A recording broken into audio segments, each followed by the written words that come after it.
السلام علیکم۔ حضرت انس بن مالک رضی اللہ عنہ تعالیٰ فرماتے ہیں کہ ایک مرتبہ ہم نبی کریم صلی اللہ علیہ وسلم کی خدمت میں بیٹھے تھے۔ آپ صلی اللہ علیہ وسلم نے فرمایا، لوگو، ابھی تمہارے پاس ایک جنتی شخص نمودار ہوگا۔ چنانچہ ایک انصاری صحابی اس حالت میں تشریف لاتے ہیں کہ وضو کا پانی ان کی داڑھی سے ٹپک رہا تھا اور انہوں نے اپنے جوتے بائیں ہاتھ میں اٹھا رکھے تھے۔ دوسرے دن بھی آپ صلی اللہ علیہ وسلم نے یہی بات کی اور پھر وہی صحابی نمودار ہوئے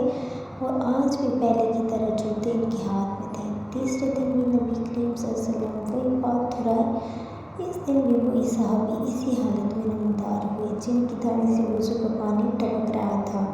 اور انہوں نے جوتے بائیں ہاتھ میں اٹھا رکھے تھے۔ جب نبی کریم صلی اللہ علیہ وسلم اٹھ کر چل دیے تو عبداللہ بن عمر رضی اللہ عنہ ان انصاری صحابی کے پیچھے گئے اور عرض کیا، والد سے میرا کچھ اختلاف ہو گیا اور 3 دن تک ان سے جدا رہنے کی میں نے قسم کھائی ہے، لہٰذا اگر آپ مناسب سمجھیں تو اس مدت تک مجھے اپنے ساتھ رہنے کی اجازت دے دیں۔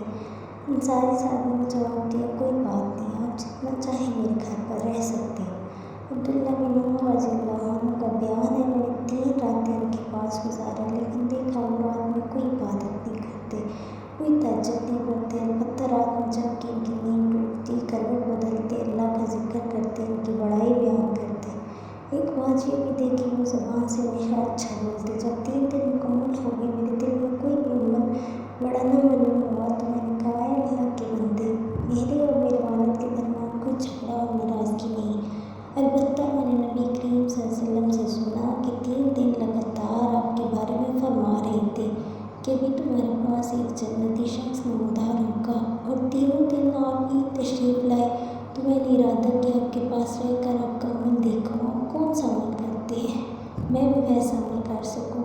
لیکن میں دیکھ رہا ہوں آپ زیادہ عمل نہیں کرتے، پھر کیا وجہ آپ اس مقام تک پہنچے کہ جس کی بنیاد پر اللہ کے رسول نے یہ بات کہی ہے؟ انہوں نے کہا، بس میرا عمل تو بس اتنا ہے جو تم نے دیکھا، لیکن جب میں وہاں سے واپس کے لیے مڑا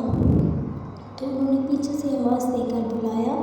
اور فرمایا، عمل تو وہی ہے جو تم نے دیکھ لیا، البتہ ایک بات ضرور ہے